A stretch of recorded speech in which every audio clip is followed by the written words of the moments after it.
Hello, I am Mariana Salem. I am a Lebanese Aboriginal bisexual woman. Hello, I'm Duriadan Haq, also known as Daya. I'm an Indonesian Pakistani non-binary lesbian. We are two writers who love movies, television, and books, especially when they're gay. And welcome to GayV Club, where we analyze LGBT texts that we like, that we don't like.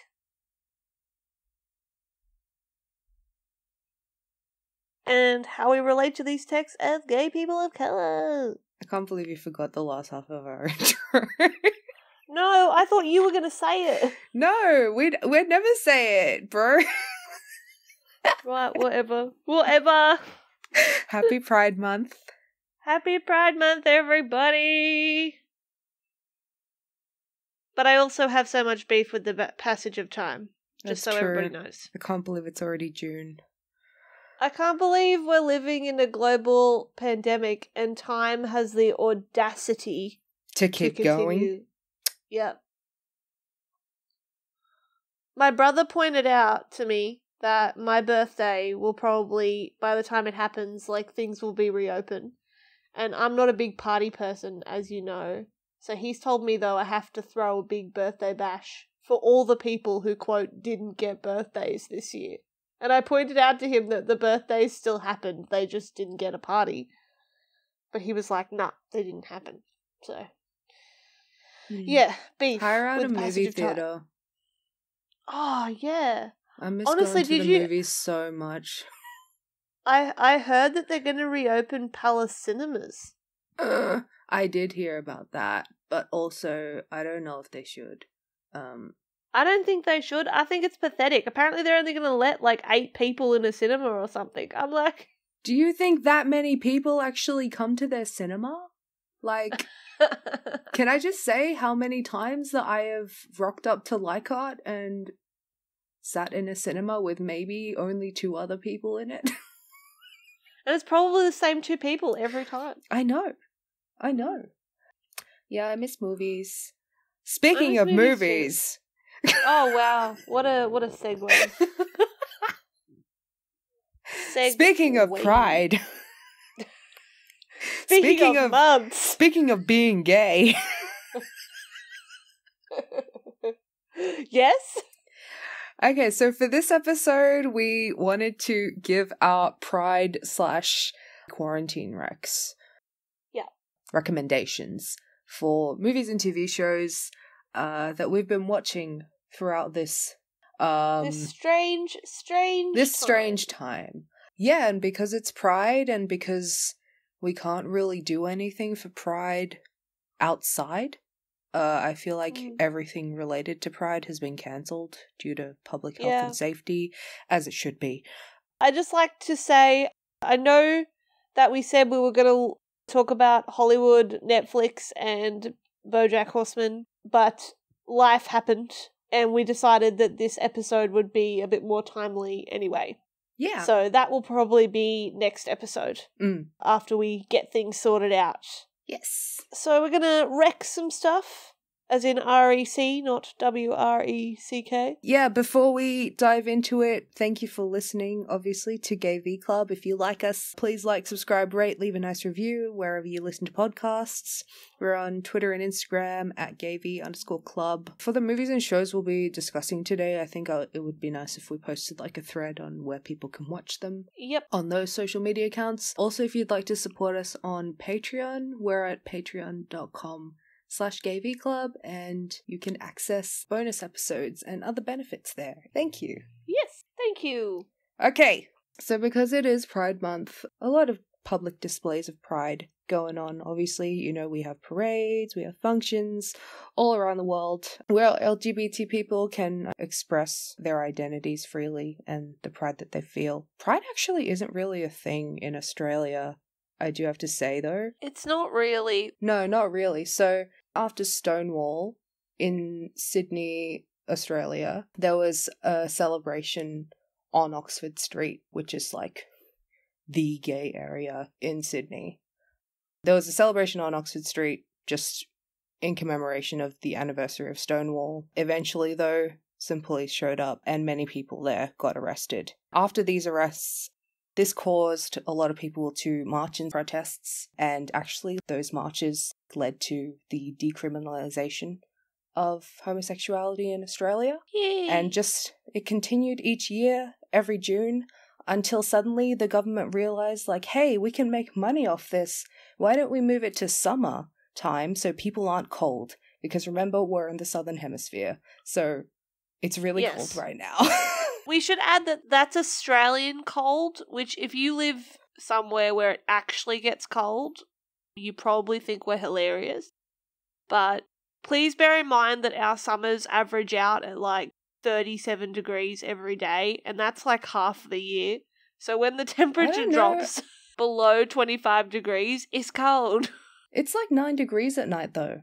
Celsius. It is cold at night. Yeah, it is cold at night. But a lot of people still wouldn't consider that cold. So yeah, that's why Sydney Gay and Lesbian Mardi Gras is like that. I just want to acknowledge, like, Pride is a really good time for you to get to know your local LGBT history. I feel like a lot of LGBT history that you see online, promoted online, is very American-centric or even British-centric. You should use this time, Pride Month, to maybe get to know your own country or your own city even, what their history is. Do a bit of research. You never know what you find. You might find an interesting story. Yeah, I feel like LGBT activism in America and England has caused ripples, I guess, for LGBT activism elsewhere. Oh yeah, it's still important, so but I still definitely think it's important. But yes, it is also, to know your own history is great. I feel like not enough Australian LGBT people really know about 1978 and why we have Mardi Gras the way it is, No, we don't. People don't know. And it's not taught either. No, it's not taught. Like, we are everything to the black and brown trans women who read the riots at Stonewall. Like, they were very much the first domino of LGBT rights globally, and we wouldn't have anything without them. So I'd say to know about them is important, and also to look into your local history is good, because you can appreciate your local community a bit more and feel a bit more a part of it that way, I think. Okay, what's your first, or do you want me to start? What's one you've got? I wanted to do ones that are specifically Pride related. I think I wanted to get these out of the way, and then I can go into just my general ones. Something I think would be really good to watch, because it's Pride Month, is this documentary called Are You Proud? By Ashley Joyner. It's a documentary that tries to tell us the history of Pride festivals in the UK specifically, and it's really interesting the way that it starts from the way that gay nightlife was, to activism, to the way that it kind of split off into separate causes, and, things like the GLSM, the Gays and Lesbians Support the Minors, that movie Pride? So they talk about that.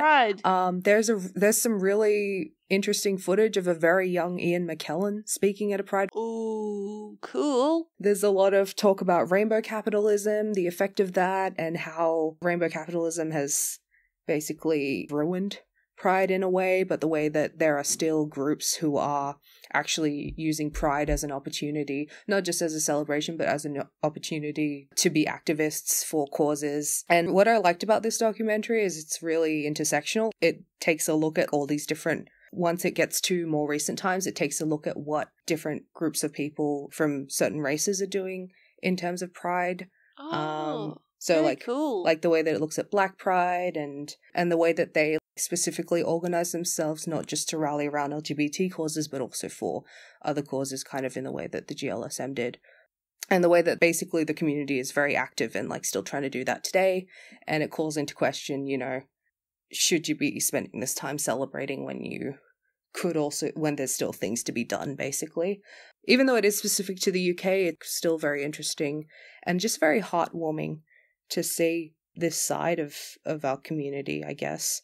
The solidarity. Shout out to Queer Screen, which is an organisation based in Sydney that runs all the queer film festivals here, because they specifically made this documentary free for people to come see. Legends. Because it is so intersectional and they wanted as many people to see it as possible. So That's how I was able to see it, but you can find it online if you look. Excellent. What other recs have you got? Apple TV did that documentary series called Visible out on television. Oh, yes. It's basically 5 or 6 episodes where they go through the history of LGBT representation on American television. They start during McCarthy era, like the first time the word homosexual was said on television, right up until the present. Oof. I really like the early episodes because it's kind of really scant. Because it's so scant, they get to focus in on a lot of things. The 3rd episode is really good because it focuses on the time of the AIDS epidemic and how groups like ACT UP started using television specifically as a way to help in their activism, which is really cool. I'm not super into the last 2 episodes, which cover the more recent stuff, mostly because there's so much to consider, and I feel like everyone's like, oh, we were the first this, we were the first this. I'm like, all of you are saying you were the first same thing, and it doesn't make any sense. And also there's lots of Ellen DeGeneres. You can't all be the first. I know, and also there's a lot of Ellen DeGeneres posturing, which I don't super care for. It's difficult to sum up LGBT television today because I think it's so vast. It's crazy. The way that they tried to kind of, I guess it's a good effort, the way that they tried to kind of summarize it in a way, but I feel like there were lots of people slipping through the cracks and lots of people left out, which isn't super nice. But yeah, it's still very, interesting to watch. Did you know that Australia had its first gay kiss on television 20 years before the US had its first gay kiss on television? Yes, I did know that.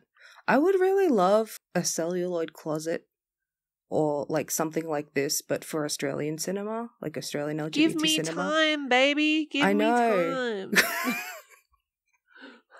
I gotta make connections.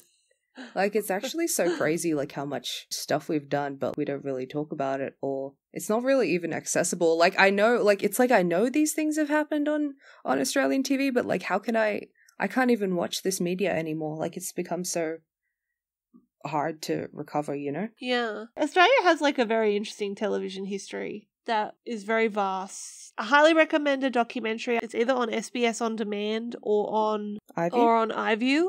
It's called She Who Must Be Loved, and it's about the history of Aboriginal women on TV, and it's really, really cool. It's about the women who started NITV and all of that, and it's really great. Got any other Pride recs specifically? I have talked about this film before on the podcast, but it's worth mentioning again. Beats Per Minute, or 120 Beats Per Minute by Robin Campillo, is, again, I cannot stress enough, you should watch this movie. Robin Campillo based it on his time as part of ACT UP Paris. What I love about this movie is it manages to be about this whole very big issue, but also very small and micro at the same time. It's really nice that most of the actors in it are openly gay, including Adele Haenel. So, Portrait fans, if you haven't seen this movie, it's really lovely. Nawal is really lovely in that movie too. Even though it is quite sad and tragic, there is just a beauty and a strength that you find in the ending. Also, it's just fun seeing gay people just debate about things very passionately. Yes, we all got different opinions on things. I have a question. Have you seen this movie? It's a documentary, How to Survive a Plague. I haven't seen it. I have heard about it though. It's about the AIDS crisis in the United States. It's all made with footage of that time. I don't think there's any narration or anything. It's just footage of people talking and activists during that time, and a lot of people have been watching it and saying that we can take a lot of lessons from that in this current time period. What are your other recs? Some are movies. I do not have many. I tried very hard while making this list, guys, to not talk about movies I've already talked about, or TV shows, because I don't want to feel like I'm repeating myself. So, anyways, watch The Handmaiden and The Bisexual. Anyways, all the movies we talked about before. My first movie, I watched Bad Education, and stupid me, didn't look up who directed it. But it is a true story, Jackman? I believe. You mean the Hugh Jackman movie? Yeah, okay. So the Hugh Jackman, it's directed by the same guy who made Thoroughbreds, Corey Finley. Oh, hell yeah. What a ledge. Bad Education is the true story of I'm not sure what the terms are in American schools, but he's a principal, I guess, or a school manager. I don't actually understand the differences between those things. We don't have that in Australia, so I don't really get it. He is the manager of this school that apparently has the highest percentage of Ivy League acceptances from high school to college. It's a school very much under the public eye, and he is also gay. I liked it because it's one of those stories where his being gay is not necessarily the story. The story is actually about what happened with this school, and it also has our girl from Miracle Workers. What's her name? Geraldine Viswanathan? Yes, I love her. She plays the student who investigates the embezzlement and fraud money moving in the school. I haven't seen a good Hugh Jackman movie in a while, actually, but Bad Education was quite good. I was very entertained by it for an hour and a half, and my heart was beating. It's like very intense. I was like, oh my God, what's going to happen? And it's very, very cool movie. Bad Education. So I'm halfway through the documentary on Netflix, Circus of Books, which is about this couple who ran a semi-illegal gay porn shop. And it's just about the secret gay community that they created because of that. And I just really love it. It's really entertaining and it's really lovely. They talk about the impact of AIDS on the culture of the store. I'm not finished it yet, but it's really lovely. It's produced by Ryan Murphy because, you know, Mr. Murphy has his fingers in a lot of pies in order to deliver good content. And bad content. And bad content. You know, he has the range. So, yeah, Circus of Books. I'm really loving that. It's really nice. In Between is a Palestinian film. You can find it on Canopy. I've briefly talked about it before, I think, in our Gay Sadness episode. But I really love this movie. It's about 3 women living together in Palestine. One is gay. And it's just about these women and how they support each other through what becomes like a bit of a stressful time for the 3 of them, and it's a really, really lovely film. For the first part of the film, they don't really get along, but then they all come together to get revenge on this really horrible guy, and it's really nice. I really love it. They all are just very lovely. So that's In Between. You can find it on Canopy. I'm sure you have these on your list, Dee. What? Hannah Gatsby's stand-ups. Yes.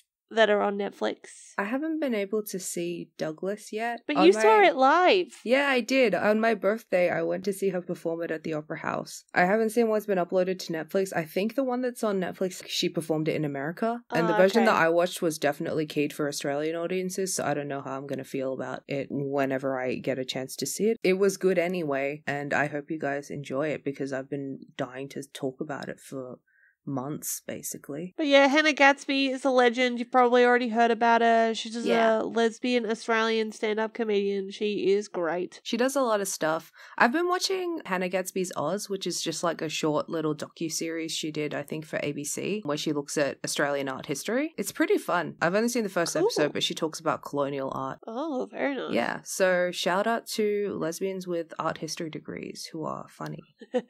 Love you guys. Yeah. The other movie I've got here, I haven't actually watched it yet, but I'm automatically gonna stan it, even though I haven't seen it. It's called The High Note. It is a movie about Tracy Ellis Ross. She is a singer who is in the quote-unquote twilight of her career, and Dakota Johnson is her assistant or whatever.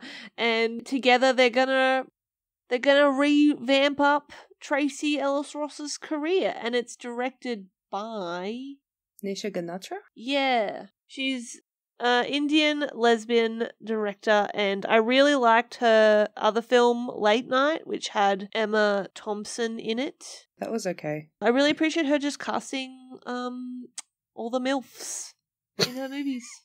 Thank you. for your service. Oh, I have True History of the Kelly Gang here, which is, I don't know, like, yes. True History of the Kelly Gang. I love this movie. It is absolutely one of my favorite movies that I've watched this year. I actually am low-key very obsessed with this movie. Justin Kurzel was like, believe it or not, Ned Kelly was gay. Yeah, it's a very awesome. fun movie. Visually, it's amazing. The performances are amazing. I love the dialogue. It's so raw. So Ned Kelly was a bush ranger, outlaw. He had a crew called the Kelly Gang, made up of some of his family members and other men, and they were all Irish convicts or descended from Irish convicts. And they were essentially just rebelling against the police and against the institution. And British rule in Australia. And British rule. Because screw colonial rule in this country. It is just an amazing film. I have heard people call it like an Australian version of a Western, which I guess it is. Yeah, it's a Western. Not as much of a Western as Sweet Country, which I also recommend. Yeah, we also recommend. We're huge Sweet Country and True History of the Kelly Gang stans. What I love about True History of the Kelly Gang is it stays in its lane, but it also manages to be intersectional in its own way, which I really love. And yeah, if you are a George McKay stan, this is his best work. I say, with having not seen most of his filmography. The Peter Pan 2003 erasure. But yeah, he's just very good as Ned Kelly. Also, I didn't know till this movie that he was half Australian or whatever. But that meant that I was less impressed by his accent. My other, like, I call them sort of vaguely gay movies. Before I get to the completely not gay movies, is this is a movie I watched recently, is Nancy Drew and the Hidden Staircase. Okay. This movie is adorable. Sophia Lillis as Nancy Drew is honestly such a baby lesbian. I love her. She's just skateboarding around, wearing her flannels, revenging her girlfriends from these boys that are being mean to them, solving crimes. She's very close to the crazy old lady that lives across the road from her street. And I just love that. It's very sweet, very wholesome movie. I know I've talked about it before on this podcast, but I do have to say, watch Saturday Church, please. Saturday Church is lovely. Amazing. Another movie that we've talked about on this podcast, but it's just please watch it. Not enough people have watched it. Is The Watermelon Woman by Cheryl Dunye. Canopy has Cheryl Dunye's almost all of her filmography. Including all of her short films, so too. Have a look at that. The movie Go Fish by Rose Trosh. It's like an experimental lesbian film from 1994. It's really fun. I like it. I think it's like the closest a white woman has ever gotten to capturing the inside of my mind. Ooh. So, well done. My Beautiful Laundrette, made by Stephen Frears. Yes, it's that gay Daniel Day-Lewis movie. The main character is actually a Pakistani gay man, and I'm all about seeing movies with more brown gay people because there aren't enough. No. Another recommendation is Happy Together. I know that this movie is widely known as being devastating, and they're right. That whole movie is a journey, and I love it. And seeing Leslie Cheung in that movie, everyone has to see Leslie Cheung in that movie. For those who don't know, Leslie Cheung was a bisexual actor and singer. He's sadly not with us anymore, but his work in that movie is beautiful. I wanted to also recommend The Hours by Stephen Daldry. It's kind of about 3 different timelines. So yes, it's the movie where Nicole Kidman wears the fake nose and is Virginia Woolf, but it's still good, okay? The soundtrack by Philip Glass is incredible. This movie has all of my favorite white women. It's actually insane. Nice. Like, it's got Nicole Kidman, you got Meryl Streep, Allison Janney, you have Julianne Moore, you have Toni Collette. Nicole Kidman was one of your favorite white women. Yeah. Okay. But yeah, you have Toni Collette. Even though Toni Collette is there for like 3 minutes, she's amazing. And also esteemed character actress Margaret Martindale. I first watched this movie in extension English in high school in like year 11, and I remember hating it because I had a lot of internalized homophobia, etc. back then, but I watch it again and I love it so much. It is quite sad, but whatever. You know how we feel about sad movies. Yeah, they are sad, but like it's more complicated than that. Like, you think things are sad? Grow up. The movie Lingua Franca is directed by Isabel Sandoval, who is a trans Filipino woman. She's also starring in it. It's just a beautiful story, and we should obviously be following. Oh, wait, can I ask if you have something on your list? Oh, yeah, sure. Do you have Benjamin on your list? I was thinking about it. Sorry to interrupt. Benjamin is directed by Simon Amstel, that comedian. It's starring Colin Morgan. So if you want to see Colin Morgan be gay in something that isn't Merlin, I was going to say, if you were going to finish that sentence, if you want to see Colin Morgan be gay, I was like, bitch, they could just watch Merlin. Yeah, watch Benjamin. Benjamin is a movie, like, it was really funny, but also it confused me. The character Benjamin is obviously based on the guy that wrote and directed it, Simon Amstel. I do recommend, like, if you were, like me, confused by this movie, watch the guy's stand-up special on Netflix as well, because it's like a Benjamin explained in a way. Also, Nathan Stewart Jarrett comes in for like 3 minutes and he looks beautiful with like bleach blonde hair, and he like calls the shit out of Benjamin's character. So he's just the best part of the movie. This movie opens up with a scene of Colin Morgan laying in Anna Chancellor's lap. Yeah. And it's like, what a God, I wish that were me. Back to my list, I just talked about Lingua Franca. These movies aren't technically gay. They're a bit gay. Little Forest from 2018. It's got Kim Tatum from The Handmaiden in it. Long. It's a lovely quarantine movie, specifically because she just moves back to her countryside home and like cooks food for herself from stuff that she's grown in her garden, and it's really lovely.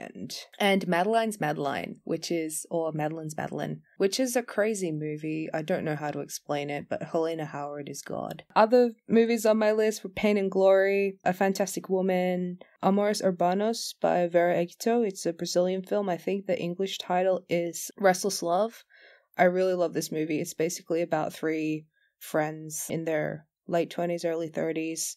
One's a gay man, one's a lesbian, and one's a straight woman. But I don't think she's so straight. It's just a nice movie about friendship and also about like their love struggles, and for once it's just refreshing because it's not about fucking straight people. We love that. Which is great. Tropical Melody and basically anything by Wirasethical. Joe Wirasethical is an amazing gay Thai film director, and he makes a lot of weird stuff that is very gay, but also not gay, but also just very gay anyway, in that way.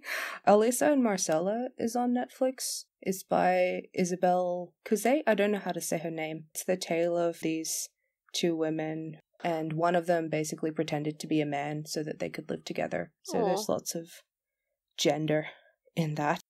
Also, like, this is obviously kind of a classic that everyone watches, but I think it's fun to revisit in times like this. But I'm a Cheerleader, directed by Jamie Babbitt, which is, you know, the conversion therapy comedy. Also, Dante Basco is in it. And I remember the first time I watched this movie, I wasn't really paying attention to the screen, but then suddenly out of nowhere, I heard Zuko's voice from Avatar telling me that I'm a lesbian. And I was like, wait, what? The Wedding Banquet by Ang Lee is really good. It's very similar to The Gathering or Arisan, which is an Indonesian comedy. I haven't finished watching this movie, but I started it and it's really corny and cute. Shubh Mangal Zyada Sabdan, or Extra Careful of Marriage. I think it's one of the first gay Bollywood movies with gay men as the main characters. Oh. I remember when this movie came out, I think at the start of this year or sometime last year, people were like, oh, this is Bollywood's first gay movie. And I'm like, did you forget? But this is like actually gay. They're actually kissing and stuff in this movie, and I was like, whoa. No. Whoa, I was not expecting this, but you know, I'm happy for them. So far it's been very cute. It's super cheesy, but I think we should be allowed to be cheesy. 52 Tuesdays, which is Sophie Hyde's first film. It's really lovely. It's on SBS On Demand. And Then We Danced by Levan Akin. That came out quite recently, and I love it a lot. It's sort of like a new Billy Elliot, but even gayer. So it's probably the best movie that one of the best movies that I've watched this year. What were your other recs? My other non-LGBT rec, although now that I'm saying it, it actually has like a sort of a scene with a lot of gay culture in it, I guess. Top End Wedding is a beautiful Australian rom-com written by Miranda Tapsell, who's a Aboriginal woman. It's sort of one of those, wedding, everything that could go wrong could possibly go wrong. She's marrying a white British dude and she wants to go back home to Darwin, which is in the Northern Territory, the very northern part of Australia, for anyone who doesn't know. She wants to go home and get married at home. And when she gets there, it turns out her mum has left her dad, gone somewhere, and they don't know where she is. So the movie becomes about her going out to find her mum while everyone else tries to organize the wedding. And it's just this really, it's really funny and it's really beautiful. It made me cry. It's so lovely. And yeah, it's written by an Aboriginal woman and it's about an Aboriginal woman, which is really great. I don't know if I've talked about this on the podcast, but you're going to find it out in this episode anyway. But my favorite genre probably of films is the treasure hunting / adventure genre. It's my favorite genre. There is not enough things in this genre, and the things that are in this genre tend to be pretty everything, like racist, sexist, bad. And they on top of that, they're usually just bad anyway. But occasionally there are things that are not that bad. And one of those is Dora and the Lost City of Gold. It's very fun. But I also like this movie because it's a treasure hunting movie, but it still manages to be respectful to indigeneity and to historical artifacts, and it actually paints the people who are treasure hunting for capital as evil, which I really like, and makes the distinction between exploring and treasure hunting, which I also like. And my final movie recommendation, I was trying to think of a pandemic film that you could still watch in this time that would not make you depressed. And the perfect film I decided is Mayhem. You're right. Mayhem by Joe an Lynch, amazing, starring it is an amazing Stephen Yeun movie. and Samara Weaving. Dee and I saw this movie together at Sydney Film Festival. Oh my god, the grins on our faces when we came out. This movie is so much fun. It is very cathartic. It's a bit violent. If you're not a fan of violence, probably don't watch it. It's extremely violent. The premise is there's a virus that infects people and it doesn't necessarily make you sick. What it does makes affects your everyone brain. act on impulse, on all their impulses. It lowers your inhibitions entirely. You have no control over your impulses. Everyone's locked down for 6 hours in a law firm while the antidote that they release into the air kicks in, and Stephen Yeun has just gotten fired and Samara Weaving has just gotten denied representation from this lawyering firm, and they have some rage. Have you got any non-LGBT movies that you'd like to recommend? It Must Be Heaven, which is a mockumentary by Elia Suleiman. It's so funny. Oh my god. Also Atlantics by Mati Diop. Yes. And also I'm a Cyborg, but That's Okay. Okay, TV. I got Search Party as my first one. It stars my wife, Alia Shawkat, as the main character. Picture, this show is How to Get Away with Murder, but with people who are just normal people and not law students. I really like it because it is more like a drama, but it is only in 20-minute episodes. So it's very good if you're not the kind of person who likes to pay attention for 45 minutes straight. It's all right. I see you. What We Do in the Shadows, the TV series. This series just got confirmed for a season 3. So I don't think I need to explain What We Do in the Shadows. I think everyone's pretty familiar with it. But the TV series, if you haven't seen it, is actually even gayer than the movie. It's really fun, and I love every single character in What We Do in the Shadows TV series. I love every Guillermo. Next in Fashion, I think, is really fun if you just want something a bit mindless. It's just one of those competition reality shows hosted by Alexa Chung and Tan France. And most of the designers on the are also gay. I'm currently praying that it gets another season because I love watching Tan France and Alexa Chung interact. It's so pure stupid. serotonin. They're so stupid. I love them. They have 4 brain cells between them and none of them are functioning. My next show, speaking of treasure hunting. Oh no. My next show is Blood and Treasure. I'm not going to defend anything about this show. All I'm going to say is that Sophia Panas as Lexi Vaziri is the dream woman. I'm so astounded how expensive Blood and Treasure is. Oh, honestly, it's so expensive. They film and all they the can't places even they get go. a good font. And they can't even colour, like, the shots and they properly. can't even get some nice colour grading. High Fidelity, I just started watching this because it's on iView. Oh. For free. And I love that. So Zoe Kravitz is bi in this, which I didn't know. It's a gender-swapped version of the Nick Hornby novel. Next up on my list is Devs. Devs is a TV series. It's sci-fi. It's made by Alex Garland. So if you like Ex Machina, or what's it called? That stupid movie he adapted from the book. How dare you say that about Never Let Me Go? That's my favorite. No! No, I know you're talking about Annihilation. Annihilation. I mean, I don't like either of those movies really, but if you like them, it's the same guy who did those movies is doing Devs. I love Devs. Is the lead. Devs is so cool. It's like a very interesting philosophical sci-fi show and I really like it. Yeah, it's got a really awesome cast and the performances are all amazing and it's only 8 episodes and the soundtrack is really cool as well. Please go and check out Devs. The Great. The Great. I haven't finished The Great. Dee can probably talk a bit more about it, but it is great.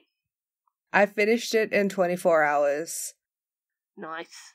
And afterwards I was like an empty shell of a person because I love the show. It's so fun. It's so wrong. Yeah, it's written by one of the writers of The Favourite, Tony McNamara. Nicholas Hoult is excellent. He's my fave. Sacha Dhawan is excellent. My fave.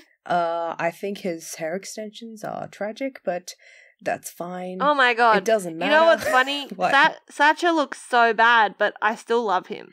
Yeah, he looks terrible, but you know, it's lovely. Yeah, I like that a bunch of historically white people are being played by people of color, which is always fun. Well, usually fun when it's done in a way that's considerate and like actually well thought out. And this show does that. Also, there are some bisexual characters in it. So I'm up to the aunt, but I haven't gotten to anyone else. Yeah, That's fun. That's something to look forward to. I think Sacha's character in it is gay. I don't care if there's no evidence. No, I will not elaborate. My other ex is Torchwood. Don't watch the final season 4. Torchwood's a Doctor Who spin-off with Captain Jack Harkness as the main character. Everyone's gay/bi, and it's a lot of fun, and they're just hunting aliens and being horny. I don't know what else more you want from a show, really, except maybe for them to treat their characters of colour a bit better, but for 2008, it was pretty good. It's pretty good. But yes, Torchwood. My next show is I Am Not Okay With This, which you've probably seen on Netflix anyway. But again, there is my girl Sophia Lillis playing yet another baby Willower. I really like the show. I think it is. I mean, it's easy to compare it to Stranger Things because I feel like that's how Netflix promoted it anyway. But I think it's a really cool little story about a girl with powers who is a lesbian. who's a lesbian and her crappy town and how she deals with the crappy people in this small town. It's good fun and dorky and cute. And my last 2 shows, I'm only recommending this show because I need other people to understand my suffering. So I'm going to recommend The Living and the Dead, which is a show that stars Colin Morgan. This show, I watched it on a whim because it got recommended to me after I rewatched the first season of Penny Dreadful, and I liked the sound of it because I like things about ghosts. And it's about this guy living in, I want to say, Victorian England, and he's a psychologist. And I love things that are about psychologists that are set in the Victorian era, because everyone's like, oh my god, he's a wizard. He knows how to read my thoughts. It's like, nah, bitch, he can just read. But anyway, Colin Morgan's character is called Nathan Appleby, and he's a Victorian psychologist, and he moves back to his father's hometown where everybody hates him because, you know, he moved to the big city or whatever. But the house is being haunted, and it's about what it's being haunted by. And it's really cool. It like crosses timelines, and it's just a really interesting show. It was labeled as a mini series, so I assumed it was going to have an ending, but actually it's just a show that was meant to have another season but got cancelled. So it ends on this insane cliffhanger that actually I think about nearly every day, and I just want people to watch it so that someone can commiserate with me over never knowing what the ending of this show means. It's called The Living and the Dead. Please help me. And then my last show that I want to recommend is a show that I watched recently called Lost in Austin, which is just a cheesy show where a girl who is obsessed with Pride and Prejudice gets zapped into the book itself and trades places with Lizzie Bennet. And it's just one of those really funny stories about someone who is from modern times being trapped in not modern times, and I really like all the period jokes, as in like period drama jokes in this show. I also love all the ways that it references other versions of Pride and Prejudice. Downside of this show is that the guy playing Darcy is the ugliest man I've ever seen in my life. But, you know, that's okay. There's lesbian Caroline Bingley, if that floats your boat. So it's just you a very... didn't tell me this. Oh, my God. There you go. I've been trying to get you to watch it, so I'm just going to tell you. But Okay. it's very fun. It's only 4 episodes. I'm not sure where you can find it. It's an old show, but, you know, Google is free, and buying things legally is good. I don't have that many show recs, actually. Because one of my recs was The Great, but we've already talked about that. I want to start with Betty, which is new to HBO. Awesome. Tell me about it. Have you seen Skate Kitchen? I have. Yeah, so it's by Crystal Moselle, who made Skate Kitchen, and it's got all the cast of Skate Kitchen, and it's basically kind of just an extended show about them. They're not playing exactly the same characters. I mean, I think they are, like they've all got the same character names, but it's a totally different story. It's really fun, it's really gay, oh, cool. and just super funny, and I love the way it's shot. Like, if you've seen Skate Kitchen and like the way that they shoot all the skateboarding, it's wonderful. This is, actually it is a bit gay. The Hour by Abby Morgan. I know that this is a notoriously traumatic series where it ends, but still watch it anyway. I've rewatched it recently, and I've decided I'm just really happy that it exists because I love going back and looking at it. I love the cast. Ben Whishaw is in it, and he is such a lesbian. Also, your boy Andrew Scott is in it. He is playing a gay character in that as well. I say this because in Australia it's currently on 7+ for free, so please watch it. Like, I literally haven't been able to get over it. It's been nearly 10 years and I haven't been able to get over it, so it's just lovely. Anna Chancellor, #1 MILF. All MILFs are #1, but you know, she's there with Peter Capaldi, destroying my heart scene by scene. They knew what they were doing. They know what they're doing. I do want to let people know I am on the last season of Black Sails. I'm loving it. I can't believe I didn't watch it before, though I'm grateful that I'm watching it now. And when I'm done, I'm hoping that GayV Club, that we do an episode on gay pirates, basically. Another show which I've watched recently, which I think is actually really good for quarantine, I think, is Avenue 5, which is the new sci-fi comedy by Armando Iannucci. So he made The Thick of It and Veep. So if you like those things, it's nothing like those things, but also it's very similar. Hugh Laurie plays a bisexual disaster pretending to be the captain of a space cruise ship, and it's really fun. My last recommendation, I don't know, I feel a bit insensitive recommending this show, but also I just love it very much. So the show Utopia from 2013, there are a bunch of shows named Utopia and it's very confusing, but this is the British show created by Dennis Kelly. The poster is very yellow. It's starring Fiona O'Shaughnessy, Neil Maskell, Geraldine James, Adil Akhtar, Nathan Stewart Jarrett, and a bunch of other amazing people. And yeah, it's like my favorite show that I've ever watched, ever. One of the last times that Dee came to my house, she asked me if I wanted to watch Utopia because I've had it on my I've had it as a DVD for a while. And I said, yeah, sure. And ended up I thought we were staying going to watch like one episode. But then you kept she putting ended on up the next staying ones. an extra day, like an extra night, just to watch the whole thing with me because I was hooked. Yeah, it's an excellent show. It's a conspiracy thriller. It is about bioterrorism and pandemics, though, which it's kind of a spoiler for me to tell you that, but yeah, I think it's maybe a little bit spooky to watch given what's going on right now, but also it's just like amazing. Gillian Flynn is remaking the show and I'm extremely bitter about it. And so basically I'm just trying to get as many people to watch the show as possible before her remake comes out, because I want you to know that it isn't like the genius of this story is not from Gillian Flynn's mind. Like it is from this show and it's just so lovely. It is extremely violent and you get an idea of just how violent it is in the first 40 seconds.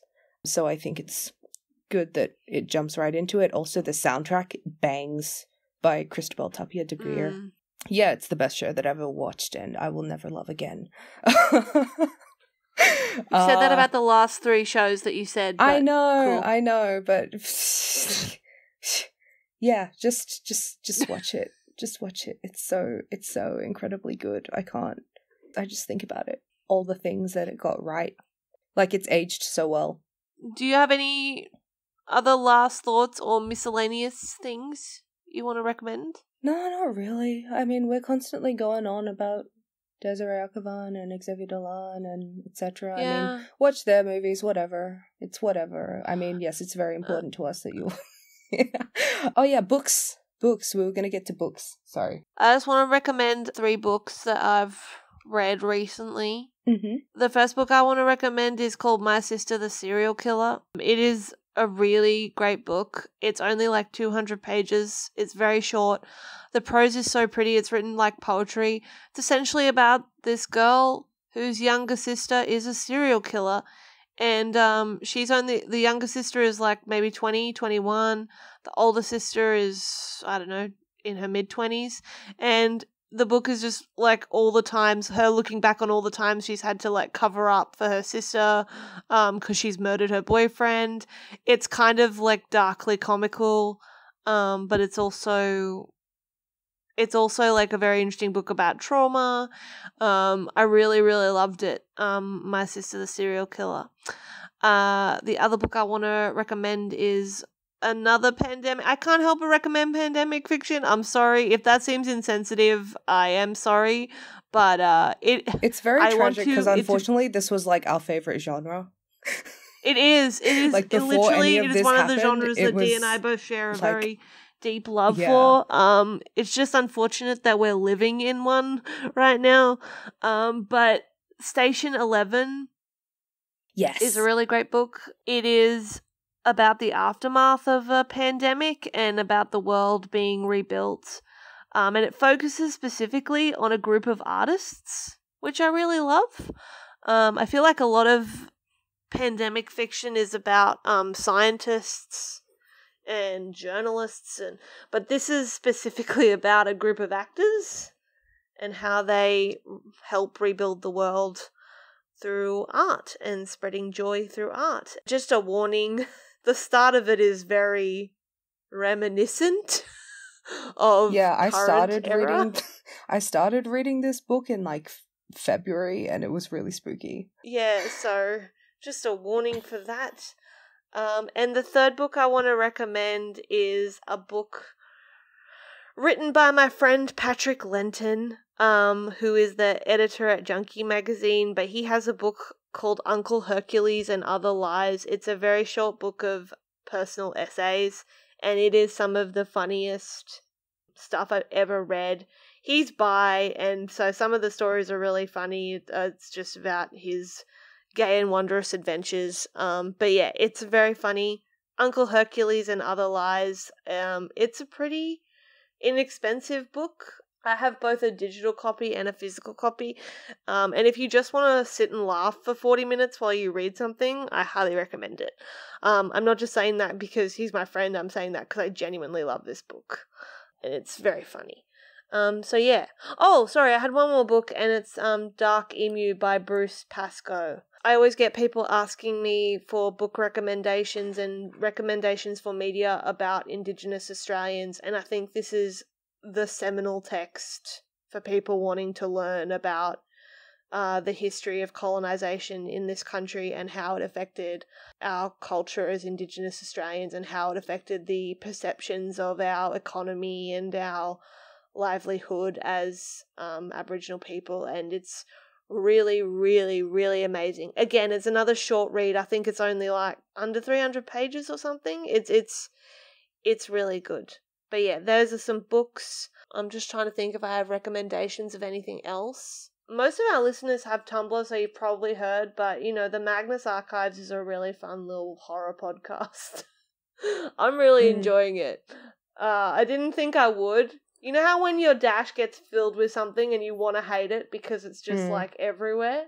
I was like so ready to listen to this and be like, oh, it's stupid. Like, what is everyone even going on about? But I actually am very, very much enjoying it. It's if you like little horror stories, it's essentially just a podcast of short horror stories. I'm enjoying it, but also the guy's voice is just so relaxing to listen to that I fall asleep to it.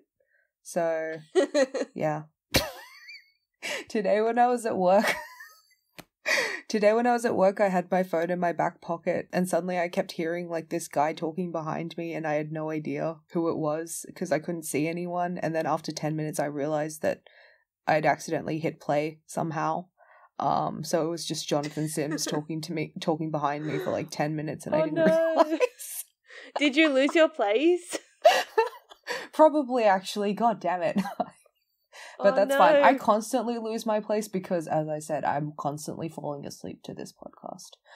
There are like all these kind of memes going around from writers, I think, talking about like how they're going to write the best quarantine novel during this time, but I think the best quarantine novel has already been written, and it's called My Year of Rest and Relaxation by Otessa Moshfegh. It's about this woman who tries to get all her sleep done in 1 year so that she never has to sleep again. Warning, because obviously there's a lot of drug use in this. I think the main narrator character is gay. She's very annoying, but also very funny, I think. I'm currently reading Gay Pride and Prejudice by Kate Christie, which is a reimagining of Pride and Prejudice, except Lizzie is gay, Caroline Bingley is gay, and a bunch of other characters.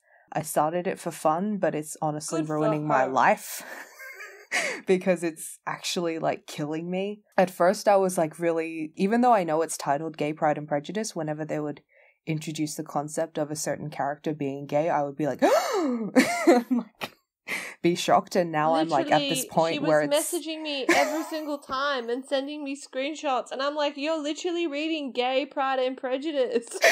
But yeah, it is currently ruining my life, and eventually we're gonna do an episode on just all the different Pride and Prejudice adaptations, and I'm gonna talk about this one. Also, if you like reading comics or graphic novels and want something gay to read, I highly recommend Pretty Deadly, also Die, The Wicked and the Divine, Deadly Class, and Saga. Also, Apple and Knife is a book by Intan Paramaditha, who's an Indonesian author, and it's a collection of short stories, and it's really weird and fun. So I recommend that as well. Awesome. Those are our Pride Month / quarantine recs. just watch things that make you feel nice. I know I say that every episode. I know that we just recommended a bunch of things that make us feel horrible, but yeah. But, like, also, there's no shame in just rewatching things that make you feel good and just rewatching stuff that you know is comfortable. I mean, we're living in such uncertain times. You're constantly being bombarded with uncertainty. Like, it's okay to just watch, like, dumb movies. Avatar: The Last Airbender again for the 10 millionth time. Just watch stuff that makes you feel good. We're just recommending things because maybe if you feel like watching something you haven't seen, give these things a try. I didn't mention Selfie because I feel like I'm always talking about Selfie, but Selfie's the greatest show ever made. So, period. Thank you for listening, everybody. We hope you're safe. We hope you have a good Pride. We hope you have a safe Pride. We hope you have a gay and wondrous month. Basically. Yes. Next episode, we will be doing our Hollywood episode, so if you haven't seen Hollywood 2020, BoJack Horseman, or read The Seven Husbands of Evelyn Hugo, give those a go if you want. And as Mary says, watch something nice, and maybe some of the nice things are the things that we've just said. Okay? Yes. Yes. Bye-bye. Bye-bye.